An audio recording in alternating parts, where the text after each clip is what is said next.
বিজেপিদের অস্থায়ী ক্যাম্প ভেঙে দেওয়ার অভিযোগ উঠল তৃণমূলের বিরুদ্ধে। বীরভূম লোকসভার 18 নম্বর বুথে বিজেপির কর্মীদের দাবি, ভোটের স্লিপ বিলি করার জন্য তারা এই অস্থায়ী ক্যাম্প করেছিল। তবে রাতের অন্ধকারে তাদের এই অস্থায়ী ক্যাম্প ভেঙে দেয় তৃণমূলের কর্মীরা।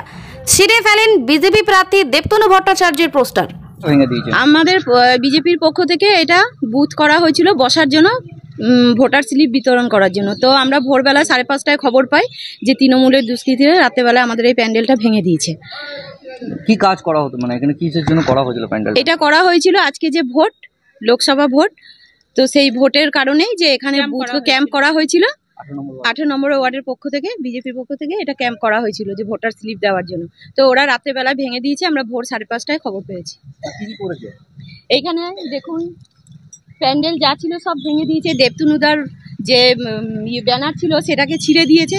এইসব নোংরামো করেছে। করার পর তো এরা মনে করছে এইসব ভেঙে দিয়ে সমস্যা, মানে ওদের যদি এতই উন্নয়ন করেছে তাহলে এত ভয় কিসের, এইসব নোংরামোগুলো কেন করছে? ওদের ভয় আছে বলেই তো ভাঙছে। আপনারা কি অভিযোগ করবেন? হ্যাঁ, নিশ্চয়ই করবো। আমরা তো অভিযোগ করবোই। কি নাম আপনার? আমার নাম সুপ্রিয়া ফুলমালি।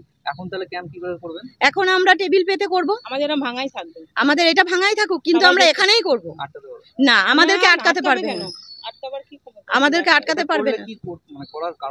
কারণটা ওদের তো ভয় ঢুকে গেছে না। ও ভালো করেই জানে যে এই ওয়ার্ড থেকে ও লিড পাবে না। সেই ভয়ের কারণে ভয় ভীতি হয়ে এইসব নোংরামোগুলো করছে। তো ভিত্তির লোক আমি দেখি না, তো ভয় কিসের কি জানি। আমাকে ফোন করেছে, আমার মেয়ে ছেলে হয়ে কিভাবে। এই যে আমাদের বিজেপির পক্ষ থেকে এখানে ক্যাম্প হয়েছিল কাল রাতে, তৃণমূলের দুষ্কৃতীরা সব ভেঙে দিয়েছে। আমাদের বুথ করা হয়েছিল যে এখানে বসে ভোটার স্লিপ বিতরণ করা হবে, সেই কারণে এইটা করা হয়েছিল। তো ওরা রাত্রেবেলা তৃণমূলের দুষ্কৃতীরা সব ভেঙেছে।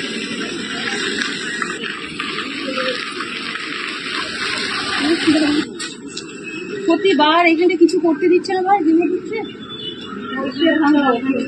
আর কিছু বলতে হবে।